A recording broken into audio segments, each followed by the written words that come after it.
in the UK, when you qualify as a social worker, you qualify for both children's and adults. But most people tend to specialise in one. So I've always specialised in children's social work. What's the difference between a children's social worker and an adult?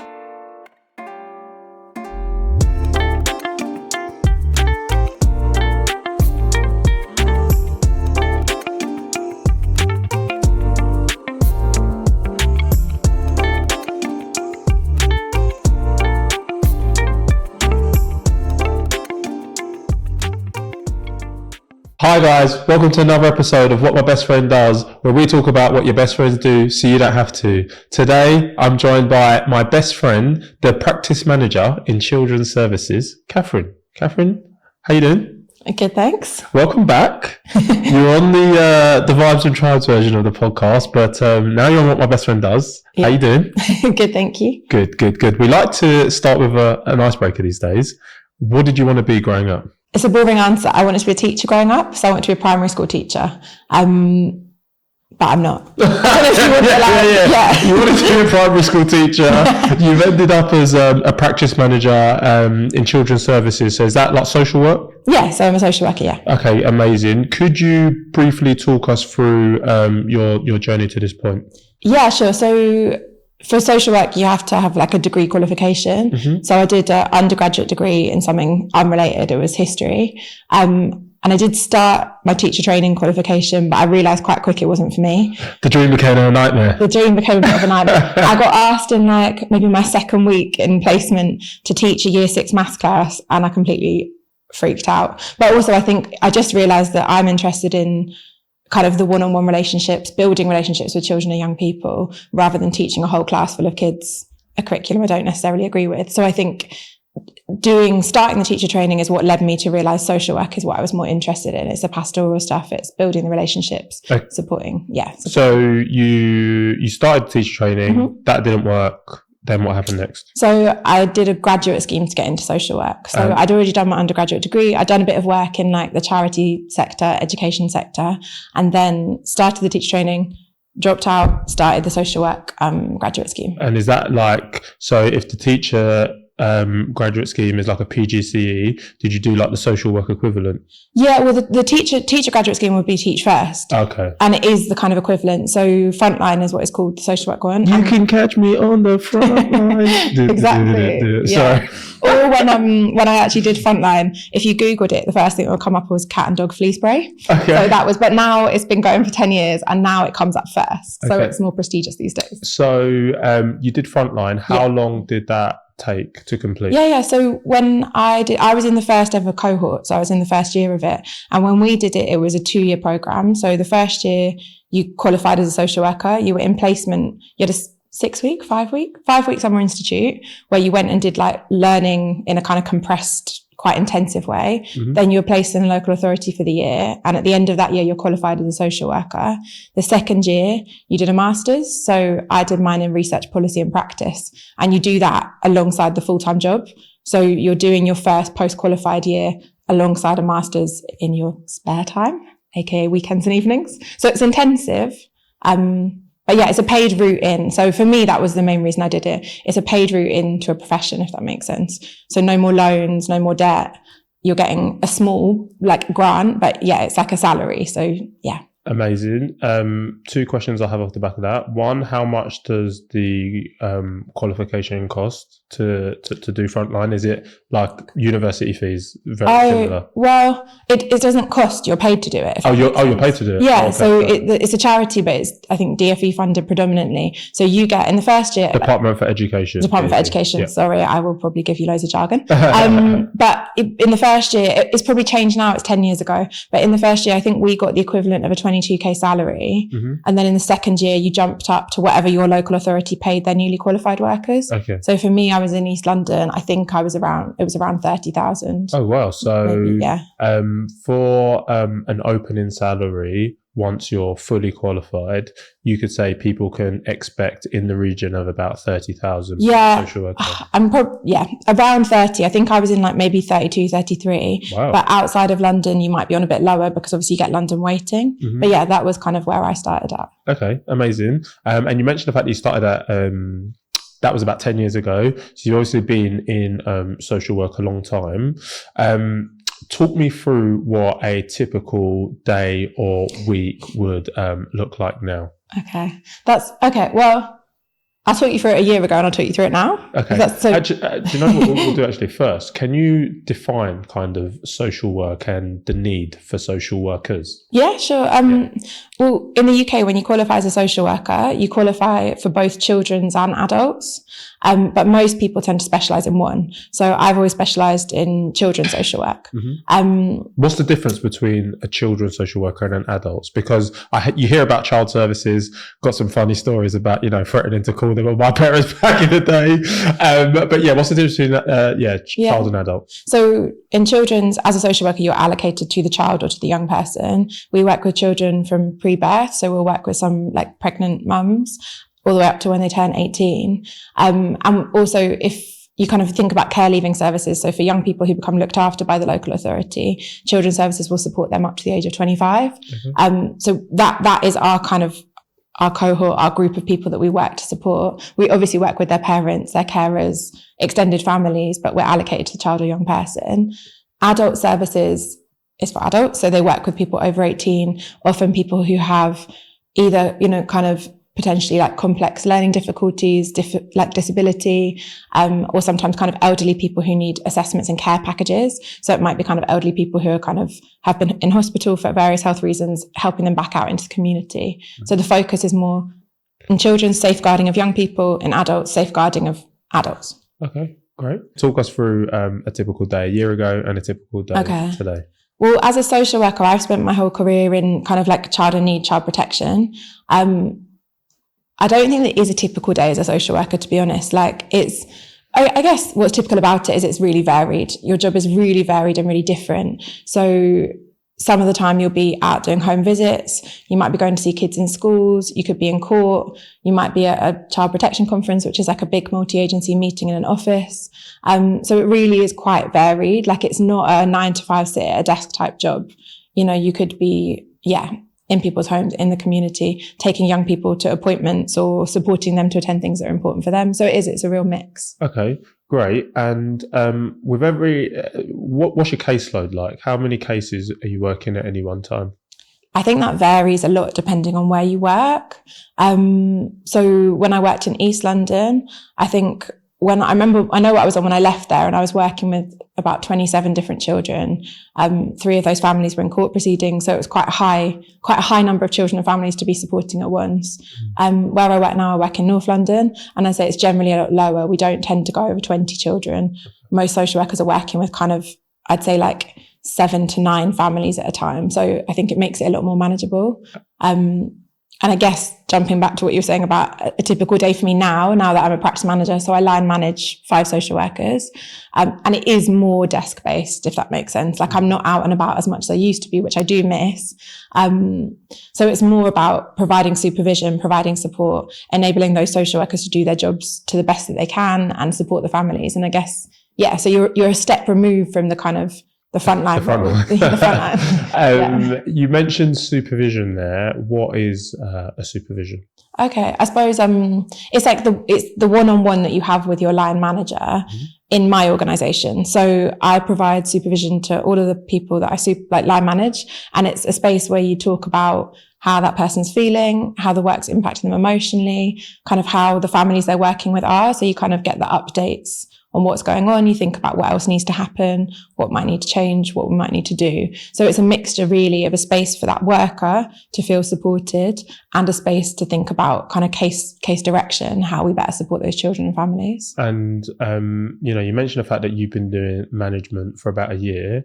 In terms of delivering the supervisions and being equipped to make sure you're giving effective supervision, have you been given like the relevant resources and training that's allowed you to perform this task? Yeah, I think generally across social work, I don't think there is always a very consistent offer for developing managers, if that makes sense. I think quite often it'll be people who've been in the job a while, they're doing well, or they want a change, and people move into management. And I think being aware of that, I was quite kind of conscious that I wanted to make sure I did have some training so that I could start with good habits, if that makes sense. Because if you kind of fall into something, sometimes you get into bad habits, you've got to unlearn them.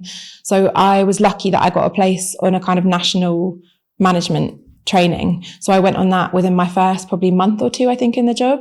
And that was really helpful because it just kind of, helped me to be intentional about the change of role and help me think, what kind of manager do I want to be? How do I do this to the best of my ability? So for any potential social workers who are listening to this and have their thoughts on making the move into management, what would your advice be to them?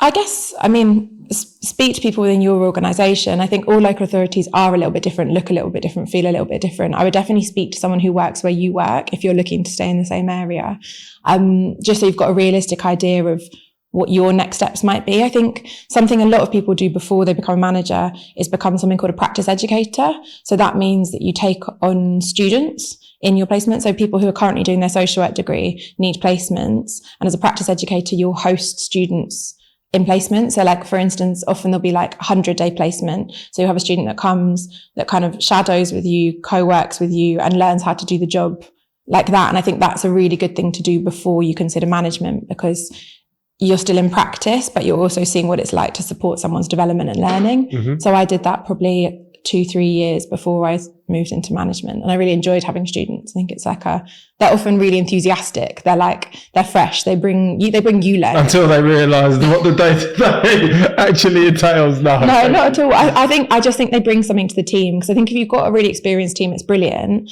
but you want that new learning coming in. Like they're learning things that we never learn. I've been qualified 10 years. I'm sure there's so much new theories and things that I don't necessarily keep us up to date with as a student would. Mm-hmm. So they bring a lot to everyone. All right.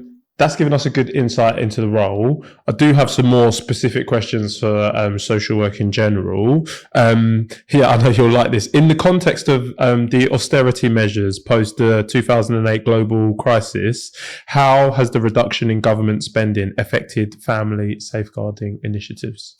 I feel like you've probably had me bang on about this all the time. Austerity's had a huge impact. Basically what it means is local authorities have had to make massive cuts to the services that they can offer. I think what's so unfair about austerity is that the central government's requirements on local government don't decrease. We still have to meet all these statutory responsibilities, but just with less and less money. So it's a huge pressure. It's kind of do more for less. And that's now, we're way over 10 years into it. So it's tricky and it's tough.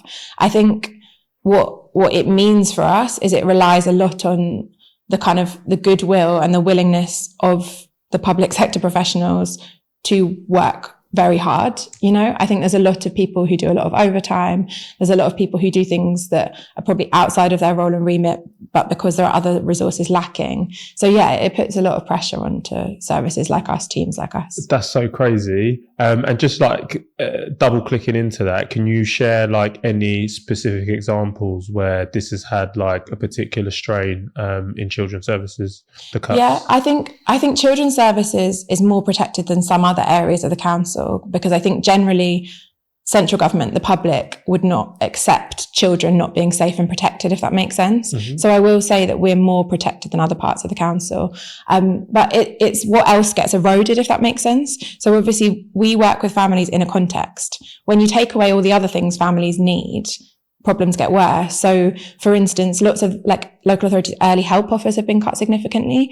Early help is things like your children's centres, your antenatal support, a space to go when your child's 0 to 5 where they can learn, they can play, they can develop, funded nursery places, those kind of things. And those things have been cut massively. So some local authorities will probably have half the number of children's centres that they had 10 years ago. Wow. And I think when you take away those kind of things, which can often mean families get kind of lower level help at the right time. So maybe if things are a bit tricky, they go there, they meet a family support worker, they get help to get the right benefits, or they get help to get back into work.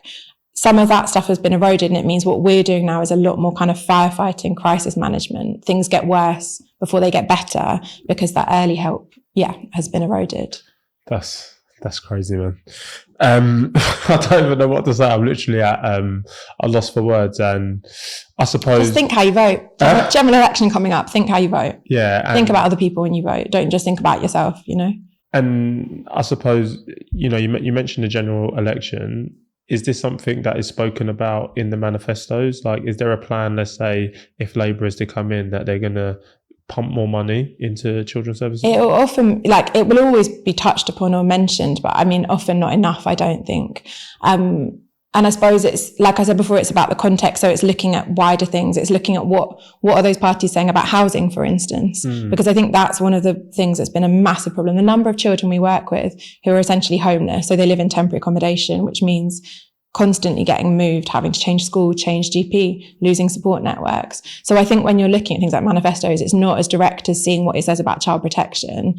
It's looking at what it says generally about the safety net in this country. Do you know what I mean? Like, is the government committed to a proper welfare state? Is the government committed to a country that looks after vulnerable people? And if it's not, then it's a problem. Yeah, and you mentioned the fact that there's a lot of homeless people.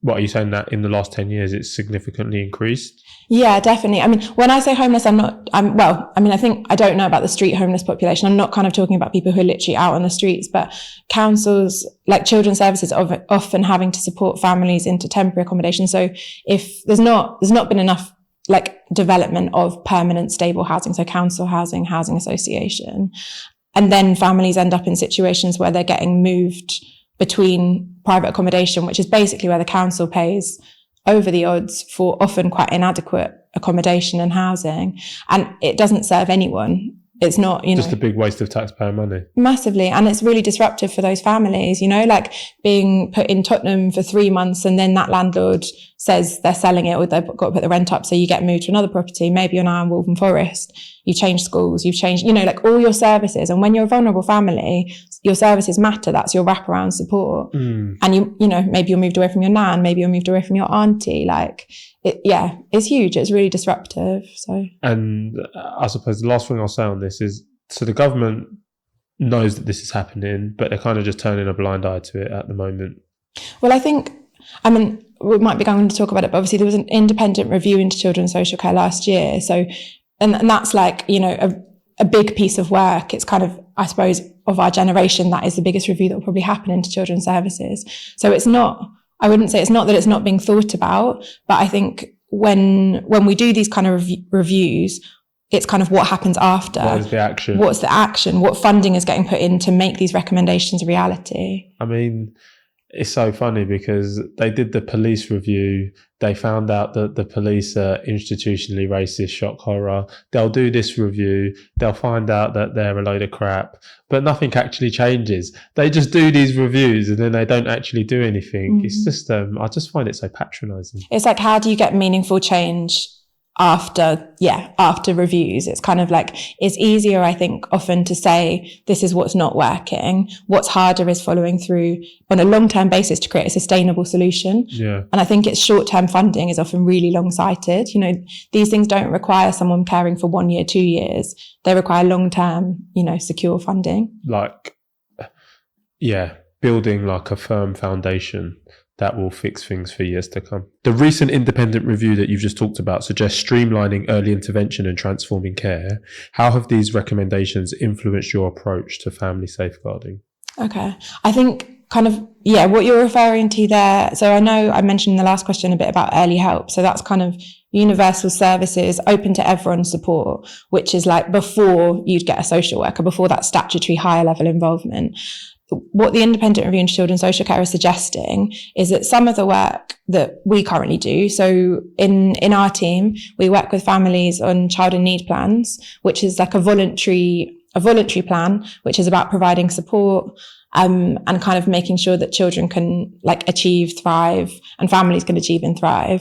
We also work under a child protection framework, which is when there are kind of concerns about children being at risk of significant harm. So that's a higher threshold. It's more about kind of safety rather than just support.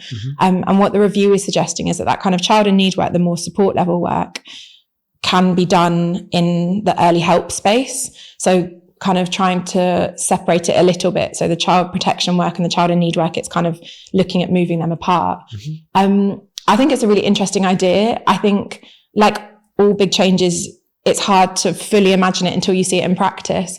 And this year, some local authorities across the country are pathfinders. Mm-hmm. So in a few different local authorities, these things have been kind of trialed out and piloted to see how it can work. And I think at the moment, we're all kind of waiting to see how various of these kind of pathfinders get on before local authorities work out how to kind of implement these changes and what that'll look like. I think actually Essex might already have been doing this for a while. I remember reading something about it before the review even. So it's not that it hasn't been thought about before, but yeah, at the moment we're not implementing that, but it's definitely kind of on the agenda. People are thinking about it for sure. And, you know, with the talk about, you know, the implementation of these various things, staffing, would you say, you know, you talked about the fact that you had 27 caseloads, now you've got 20.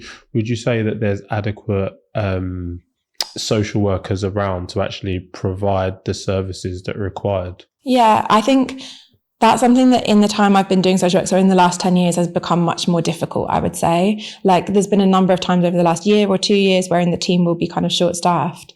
What do you think is causing the short-staffedness? I think it's probably a mixture of things. So I think lots of people leaving the profession. I think if you unpick why people might be leaving the profession, probably lots of reasons, but again, kind of high stress, high responsibility. Pay is okay, but it's not brilliant. I don't know if I'd say it's proportionate to the risk people hold and what they do. And I think, again, the austerity context has just made it much more tricky. It's made it a harder job. And I think one of the issues that we definitely have is kind of around the balance of permanent workers versus agency workers. So permanent workers obviously are employed on a permanent basis. Agency staff are kind of employed on a contract basis, so they can kind of leave with a smaller amount of notice, and they are more expensive for the local authority, so they get paid a higher amount, if that makes sense. It does. Yeah. And there's sorry to jump in there. So I was going to say, for somebody looking to get into social work, if you wanted to be paid more, you would go via an agency. But if you wanted something more stable, you would go for like a permanent role. A bit like in also. I don't think it's as simple as that. Okay. And I also think, I don't think it's as simple as that. So when you're permanent staff, you also obviously have rights that you don't have as an agency worker. So in terms of sick pay, in terms of kind of maternity benefits, those kind of things. So a pension, so the pension contribution is much better. So it's not like your take home each month, yes, but if you're actually looking at it overall, it's not that simple. Yeah. And what I would also say is, if you go into social work, it's usually because you care a lot about children and families. It's because you care a lot about community. And I completely understand some people's choice to go agency, but I think in terms of long-term sustainable, what's going to help local authorities, it's having a permanent workforce. So I think it's something to think about for sure. And in terms of improving retention, what do you think would be some good steps to help with that? Yeah, I think generally where I work now in North London, we have pretty good retention, and we actually have a really good track record of workers who come in as agency, then going permanent. I think the key things to retain staff basically are making your work environment feel safe, feel containing. So keeping the caseloads low enough so people can do the quality work they want. And I think having the resources around you, so whether that's kind of other services in the council being good charities in your area, but having the resources around you so that you can feel like you can help families make the changes they want to make. Because it's not a job you tend to do for the money, you tend to do it because you care. So it's like creating an environment that allows you to support families to make the changes they want. Yeah, 100%. And so did some research, and it said that 8 out of 10 councils overspent in 2022 on children's social care due to increased need. Are there any specific strategies or innovations that you've implemented to optimise resources in the face of budgetary challenges? Yeah, I think in our local authority, one of the really big focuses in recent kind of year or so has been about reducing the number of children becoming looked after. So the number of children coming into care. Obviously, children becoming looked after is a massive thing. It's traumatic for children to be separated from parents. It's traumatic for parents to be separated from their children. So it's always it's a last resort. We always work to keep families together. But I think what we've been trying to do is invest even more into how do we support families better from an earlier point to keep them happy together, and reduce the number of children who are becoming looked after, because the costs for looked after children are also incredibly high. So the cost of placements, so either foster placements or residential, are, incredibly high. And particularly kind of the market for like residential placements, a lot of that is quite privately run. So it's private sector, and the cost is mad. It's not in-house very often anymore. I think local authorities used to have more in-house placements. So then they had more control of what the cost of it was. It's now kind of local authorities bidding against each other for places, for beds for children. Yeah. So it's kind of, it's become a really tricky area. So it's an area we're trying to spend less, for sure. Okay. Going back to actual social workers and getting into the sector, you mentioned the fact that you need a uni degree. What other general advice would you give to anybody who's considering the role? Okay. I think getting relevant work and life experience before is really helpful. So often you'll find people that come into social work come in a little bit later. Not always, but a lot of people might come in via a postgraduate route, if that makes sense. And often people might have done something linked before, whether that's, like for me, it was working in schools. I did TA work. I did lots of kind of play work in like holiday camps and things, and did some charity volunteering. So lots of people might do adjacent stuff to get some understanding of kind of the context, if that makes sense. So yeah, have a look at volunteering in your area. I think mentoring can be a really good thing to do, because it gives you the opportunity to learn how to create positive relationships with children and young people. There's a charity called Friendship Works, which I really, really rate what they do. They offer like mentoring to young people with a minimum commitment. I think it's 2 years. Oh, wow. So it's like a really long-term, really meaningful, really effective, like person in that child's life. It's not just kind of, 6 sessions done, 12 sessions done. It's a real long-term commitment. So I think something like that, like finding something adjacent to try out to see how you find it before you maybe decide, can be a really good way. Amazing. And then obviously you're a practice manager now, so I'd assume that you've interviewed people and hired people for social work roles. To anybody who's potentially going for interviews, what advice would you give to them to, help them stand out and give them a better chance at landing a job within social work? Yeah, of course. Do you know what? I don't know if this is even generic, like specific to social work. It's probably generic interview advice, but I think always having really specific examples helps.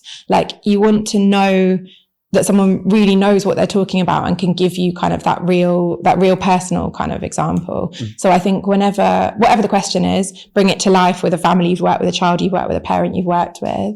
I think also, like social work is so much about relationship building. So be authentic. Like I know it's an interview, so that can feel a bit like stressful and you want to come across professional, but you also want to show that you're like personable. Yeah. So I think try and relax, try and show you're personable, build the relationships. And I also think do your research on the local authority you're applying to. Like local authorities all have practice models, they have different approaches. And I think for me, when we interview people, if they've actually bothered to look up what our practice model is, what we do, what some of the innovations are in our local authority, that helps me think, oh, you actually really, you do want to come here, you do care. Yeah. It's not just kind of any interview, any job. Like you've got a reason for thinking this would be a good place to work. Okay. I think that's some really good advice. And to any social workers, if I've just helped you land a job, no big thing. That's what we do. No, but moving on, Kathryn. So obviously, I know you personally, and I know that you also do some innovation-based work. Could you tell me a little bit, or tell us a little bit more about the innovation work that you're doing? Yeah, sure. I suppose innovation in any sector is important, right? Like I think when you do something for a while, you start to notice the things that aren't working as well as they could, or the problems that don't seem to have any sort of solution. And I guess for me, that's how I came about to being interested in innovation. So, I applied and did something called the innovation program, again through Frontline. It's the same graduate scheme that I trained for. They also run other projects, and one of them is the innovation program. So I did that last year. So to apply, you have to have an idea of a kind of project you would like to set up, something you'd like to start. And for me, I think what I've kind of noticed over my career is how often, so children and young people who've been looked after, who've been in care, when they go on themselves to have children, I think we're not always providing them with the right support or enough support. So I think I've kind of started to see this pattern of care experienced parents not being let down, but maybe not being supported in the right way or not being supported enough to kind of thrive, to be the parents they want to be. I think, you know, when children are removed from their families, you're removing them from a lot of support that people take for granted. So when you go on to have children, a lot of people will rely a lot on their parents to help them out. So, you know, the grandparents will help out a lot.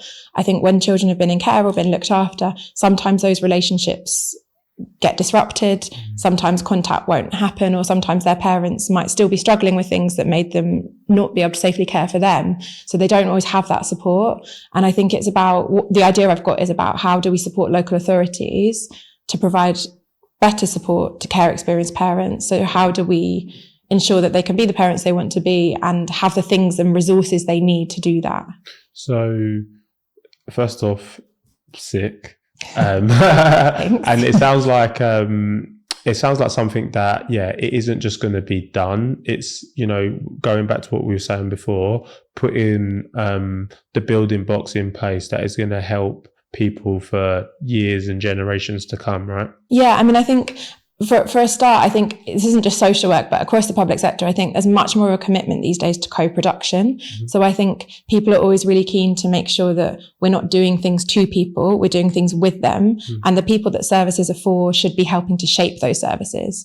So that was one of the things that was really important to me when starting this project, is making sure that it's co-produced. So what I've been doing in the last few months is kind of having some focus groups, having one-on-one conversations with care experienced parents to understand from them, so far, what is the local authority doing well? Is there anything we've got right? But then also, what have we not got right? What things have happened, or, you know, what have you experienced that hasn't been helpful? And then thinking together, what would good support look like? What do you want for the next generation of care experienced parents? What was missing? So that's been my kind of starting space, I guess, is like, it's not just me coming up with an idea, it's co-producing that idea with the people it's for. And, you know, speaking about the co-production of the idea and like the innovation project, how does it work? I know you mentioned the fact that you applied for it a year ago. Is it every year a different cohort of people can apply to get these grants, or how does it work? So it is annual. It's not everyone who does it will get a grant. So some people will go through the innovation program and get the learning opportunities, the kind of the space and the teaching, but not grants. There are only a few of us who got grants at the end.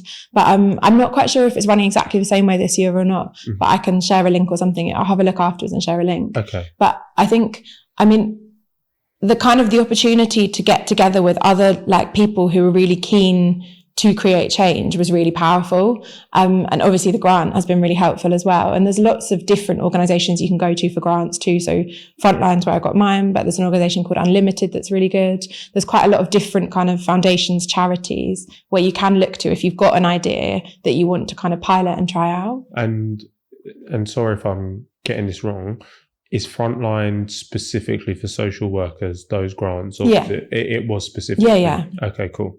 Whereas Unlimited is not that. So Unlimited is like a charity that funds different types of social enterprise. So that's not limited just to social work. Yeah. And to the listener, you know, if there are social workers out there who, you know, they have an idea and this is something that they potentially want to get involved in, what would your advice be to them? I think really important as well is to speak to your local authority where you're working. So I've been really lucky to have a huge amount of support from my local authority. So kind of the senior leaders where I'm working are really bought into wanting to create a better offer. And that's been fundamental. I think you can have an idea, but if you don't have buy-in and you don't have somewhere to actually try it out, I think it's a lot harder. So I actually think a starting block is speaking to senior leaders in your authority to see whether they're interested, whether they share your view on the problem, and whether they're keen to kind of work alongside you or to empower you to work out a solution, if that makes sense. So I've been very lucky there. Sick. Switching up the gears. Not even the first question, but the next question I wanted to ask is, we've spoken a lot about innovation, social work, different projects or different cases. With social work, how do you consider a case to be closed or completed? That's an interesting question. I guess it's about feeling confident that that child, that young person, that family are kind of in a place that's like stable enough, safe enough, happy enough to kind of continue on without your support, if that makes sense. So often when we step away, there's still loads of other people around, like we still have the schools involved, there's nursery, there's health visitors, so it's not, families don't exist in isolation, families exist in community and society, so I don't think having a social worker should never be a long-term thing. It's about us supporting families to kind of find what they need and empower them to kind of, continue as a family. It's, everyone has a right to a private and family life. Mm-hmm. So I think even when we build great relationships and we do that a lot, like you're always happy to say goodbye in a way because that means that things are good, if that makes sense. And I know that every case is different and every case is different, so no two things are the same. Do you find that there are any like specific techniques or relationship building strategies that tend to be more successful for yourself when working on cases or when you worked on cases? Yeah, I mean, I think like across the board, being genuine, being authentic is really important. I think young people and families know if you're being yourself and they know if you're not. So I think that's really, really key. But I mean, outside of that, like I said, local authorities tend to have practice models. Mm-hmm. So where I work, we work under a practice model that is about something called motivational social work and trauma-informed practice.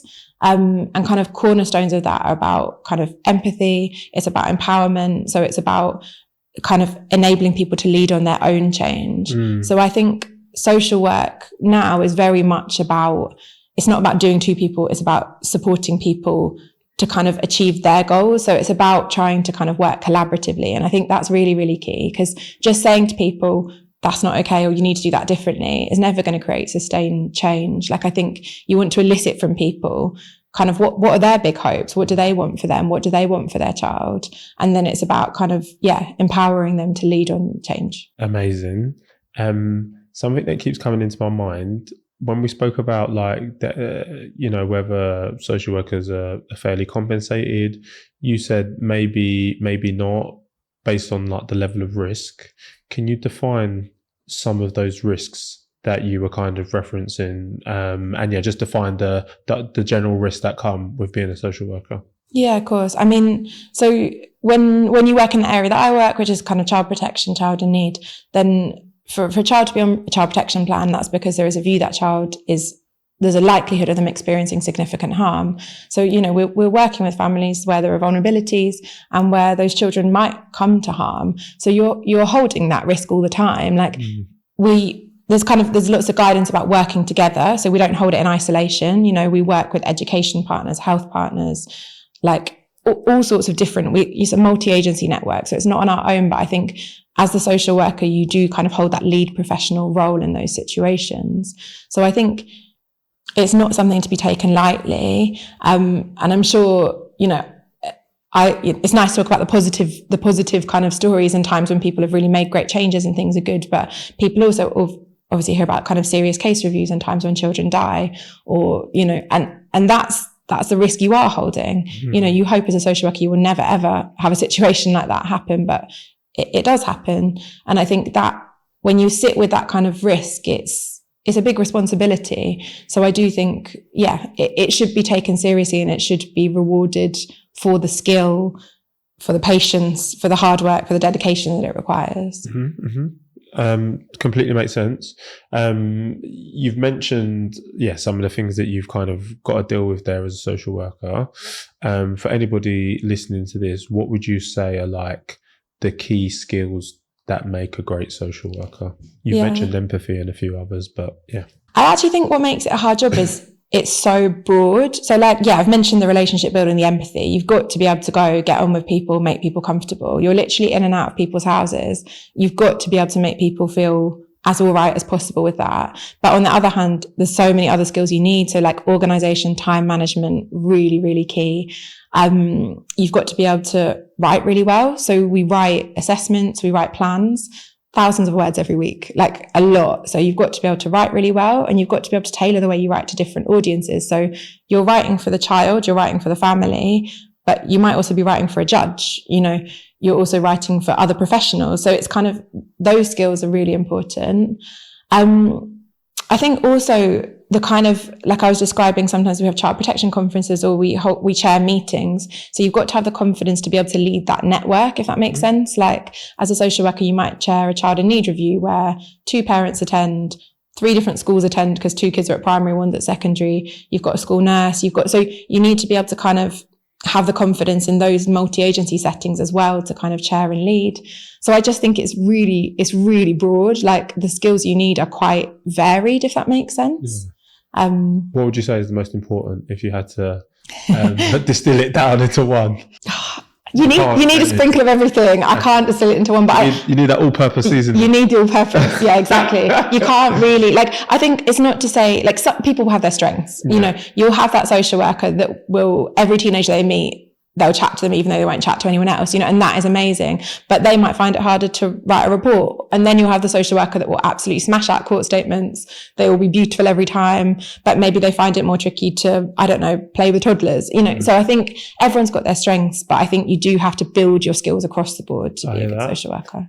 What would you say is the most rewarding thing about being a social worker? I'm going to answer this as a social worker rather than as a practice manager. Because for me, I think it is the relationships you build, and it's seeing the progress, if that makes sense. So when you've worked, particularly, I really like long-term work with families. So some people just do assessments, some people do kind of intervention. And I think when you work with a family over a long period of time and you see that kind of positive change for them, you see things going in the direction they want. It's amazing.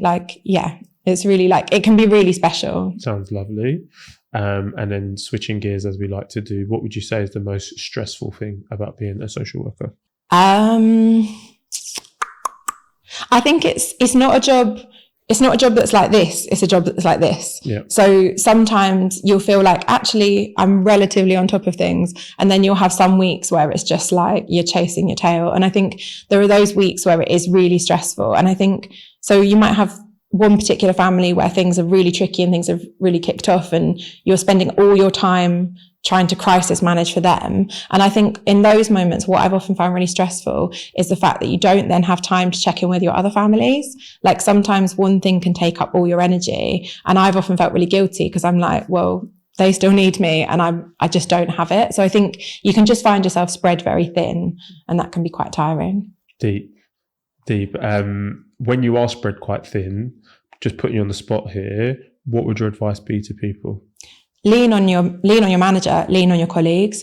If you're part of a good team, people know when it's happening and people will step in, if that makes sense. So we're really good in our team, I think, at we have social workers who are on duty and they will always help, you know. And I think if your manager knows your families and your cases, they will also get involved. Like as a manager, I still like to meet families. I like to go out on visits with social workers. I think it's really crucial that you don't ever feel like you're totally on your own. Yeah, that's sick. And just following on from that, with the challenges in the sector, how do you prioritise professional development for your team, and what support mechanisms are in place to address burnout and stress? Okay. Well, the professional development aspect, I think as we have a regulated body, everyone's registered with Social Work England. There's a kind of expectation to training and learning and development. So that's quite built into the profession. Mm-hmm. In Islington, where I work now in North London, we have a really good training offer. So there's a lot available. And I think generally people are quite good at taking it up. But what I would say in the management role is it's my job to create an environment where they feel able to take that time out to take it up. Yeah. So I think that's really important, making sure your staff feel that they can take 2 days off for a training and that if they do that, things are covered for them. In terms of kind of stress and burnout, I think your relationship with your line manager is really key. So the supervision you receive is really key. I think as a social worker, you should receive clinical supervision. It's not something that I've ever received in the places As in, like with a psychiatrist? Well, with someone who's not your line manager, and it should be a more therapeutic space. I wouldn't necessarily say that I know the right professional training someone should have, but I think the way it often is in local authorities is that the person that gives you supervision is your line manager, and it's that combination of things. So it's, you know, your emotional well-being, any triggers, the emotional impact of the work, as well as case management. So, and I think sometimes it's quite easy for the case management side of things to take over, because that's the risk, isn't it? That's the risk, that's the work. So I would love to see a better offer of kind of a separate clinical supervision space being a standard thing for social workers. Yeah. Like it is in some other professions. You know, I know people that work in the domestic abuse sector or kind of mental health nursing, and sometimes there's been better offers there for kind of clinical supervision. So I'd love to see that more for social workers. Amazing. It's completely not the same, but in Billions, they have like a dedicated person, Wendy Rhodes, and she's amazing. Well, if Wendy wants to switch to social work in real life, yeah. But she could probably she could. She's earned enough money. But yeah, that's so completely random. Moving on, you mentioned the fact that, you know, you need to be so like multifaceted, you know, all-purpose seasoning. Do you have any productivity hacks? Yeah, I guess it just comes back to the organisation skills, right? Like, I think it is a job where you have to be super organised. Like, you know, I said you're not sat at your desk. It's not one place 9 to 5. You've really got to plan things out. So like your families, you have to have a certain regularity of visit. So if it's child protection every 2 weeks, if it's child in need, it's every 4 weeks. So you've just got to be really on it, I think, with getting your visits booked in, getting your meetings with all the other professionals planned in ahead. And yeah, as much as you can, stick into it. I think social workers have a real reputation for being late. And I think it's a bit unavoidable, because we are, you know, we're in situations where you don't know what's coming. And sometimes you thought someone needed you for an hour, they need you for 3 hours, and it is what it is. Yeah. But I think it is, making sure that you've planned ahead and blocking out time as well, I would say, for like report writing, is quite important, because that is a big bit of our work that sometimes it feels can get pushed. So I think, trying to be organised with your calendar. It's a boring answer, but be organised with your calendar, block out time, and try and be on time. I think being on time has been my New Year's resolution for about 5 years in a row. So I don't know when I'm going to give it up, but it sounds like you're very busy. Would you say you've got a good work-life balance? I would say yes. Okay. I think that in the management role, it's a little bit easier to be more 9 to 5. So I think in a social work role, often visits push you later, if that makes sense, because if you're visiting 2 families after school hours, the first family doesn't want to see you till 4 o'clock. You're not getting to the next one till 5:30. You know, I think your day often gets extended. I would also say that most local authorities have a toil policy. So like if you've worked overtime, you can take it back. And I think it's really important to be dedicated with yourself and make sure you do it. So you do give toil yourself. Stands for time off in lieu. It does, yeah. Correct. Time off in lieu, yeah. But I think it's really important to take it back, you know. Okay. If you have to work late, you have to work late, but give yourself the break at another time. But generally, I think I have quite a good work-life balance now where I work currently. I would say I didn't in the first kind of 3-4 years of my career, because like I said, caseloads were so much higher that it just felt impossible to get everything done to a standard I was happy with, if that makes sense. Yeah. How did you overcome that? I moved to a local authority where caseloads were a lot lower. Okay. Like I think, and maybe I was earlier in my career, maybe there's things I've learned now that mean if I was to go back to a busier local authority, I could handle it in a different way. But I think, it's not across the country. There's a huge variation between local authorities in terms of kind of what the work culture is like, what the caseloads are like. So I think if you're in a role and you're struggling, don't be scared to look around, because I think social work is amazing and there are so many different things you can do within it. So I think if you're ever feeling burnt out, look at what else you could do. So if you're in a child protection team and you are feeling stressed, you're feeling burnt out, you could consider working in, with looked after children, or you could consider working with foster carers and being a supervising social worker. There's lots of ways to stay in social work but do things a bit differently that play to your strengths or play to your interests. So just, the way I'm interpreting that is, if things ever get too much, don't be afraid to change the frame.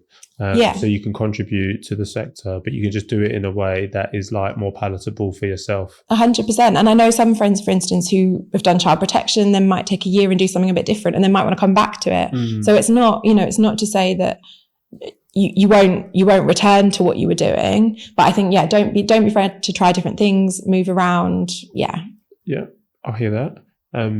Talking about breaks and trying things, how would you say you unwind? How do I unwind? I think exercise is really important for me, and it's something that I try and be really consistent with.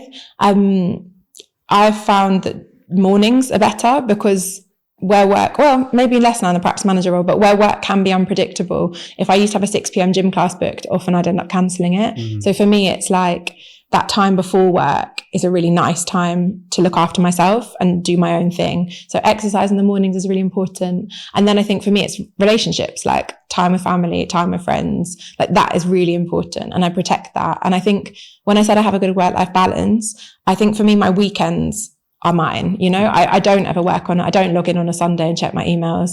Like I don't do any work, and I don't tend to think about it too much. I think I try and keep it quite separate so that's my time to kind of unwind and be with the people out of work that I care about and that matter. Kathryn, where do you see yourself in the next 5 and 10 years? God, good question. Definitely social work. So that feels like my identity is social work. I think it's really important to me. So definitely social work. Maybe in Parliament, changing things systemically. That's not social work. But public sector. But, I think I guess I would like to keep increasing this mixture that I've got at the moment, where I'm doing a statutory social work role, but I'm also doing some of this innovation work. So trying to make change in an area I'm particularly interested in. I've really enjoyed that. So I'd like to see if I can kind of continue and how I can balance the two, I guess. Okay. I hear that. Kathryn, this has been such an amazing conversation. Very different to the one we had previously on Vibes and Tribes. We're not done yet. We've got a little bit of a quick fire round. Oh God. You ready? Yeah. This always stresses me out even when I watch it. Work from home or work from the office? Mixture. Can I say that? Yeah, Thanks. you can. Money or happiness? Happiness, but also I see enough poverty to know that it's very hard to be happy when you've got no money. Very true. What an answer. Favourite day of the week? Oh, Friday maybe? Okay. Time in a group or time alone? Time in a group, but a small select group, Yep. Would you rather travel to the past or future? Future? Yeah. Favourite book? I recently reread a classic, The Colour Purple. I really like that. Did you see? No. You want more? No, I was just going to say, I watched a YouTube of the cast of The Colour Purple, and it's really funny. So I'd recommend watching that YouTube. There you go, book and film recommendation. Yeah, night out or night in? Oh, I think night in. I'm old. Who has it easier, men or women? Don't even ask me that question. You know the answer. You all know the answer. I think she wants to say men have it easier. Name a book you think everyone should read. We Should All Be Feminists by Chimamanda Ngozi Adichie. For anyone who's not clear on who has it easier, men or women. Good read. And a short read, sorry. Or you could watch the YouTube. She actually does a TED Talk on it. And are you listening to any good podcasts? I will obviously say yours first, but also there's a podcast by, and I think she's not a social worker now, Let Me Explain. Yep. She has a background in child protection social work. She talks a lot about kind of issues that I find really interesting. So I think her podcast's great. Lala, if this comes to you, come on the pod. We'd love to chop it up with you as well. She keeps it anonymous, so you'd have to somehow hide her face. Yeah. Oh, would I? I'm sure we can do some lighting in here to sort that out. Kathryn, thank you so much. We have a closing tradition on the podcast. Mm-hmm. And basically, knowing what you know now, and with everything that you've experienced, what advice would you give your younger 16-year-old self, and would you still be doing the same thing? Okay, that's a very good question. Can I tell myself two things? Yeah. Yeah, okay, fine. One is don't be afraid to fail / change / pivot, if that makes sense. I think I'm someone who takes life quite seriously and has quite quite a perfectionist. And I think sometimes I maybe tried to stick at things too long, and actually it's fine to not do what you thought you were going to do, or for things to be how you thought, like how you planned it. And the second, I think, would be, maybe they're linked. Relax, have fun, enjoy, if that makes sense. Not everything all the time has to be so serious. So yeah, those would be my two. And would you still be doing the same thing? Oh yeah, definitely. Okay, there you go. Just I wouldn't change. Wouldn't change it for the world. No, I wouldn't change it. All right. Well, that does bring us to the end. Do you want people to find you on socials? Do you want to share anything? Should we put it in the show notes? Yeah, maybe. If you see it in the show notes, it means you wanted it shared. If not, well, you know what that means. But no, for everybody who has gotten to this point in the episode, thank you so much. As always, you know what to do. You got to like, you got to subscribe, you got to share, you got to comment, you got to interact, you got to engage, you got to do all the things, because we're taking this to the top. But for now, that has been another episode of What My Best Friend Does. If you didn't know, now you know. Over and out.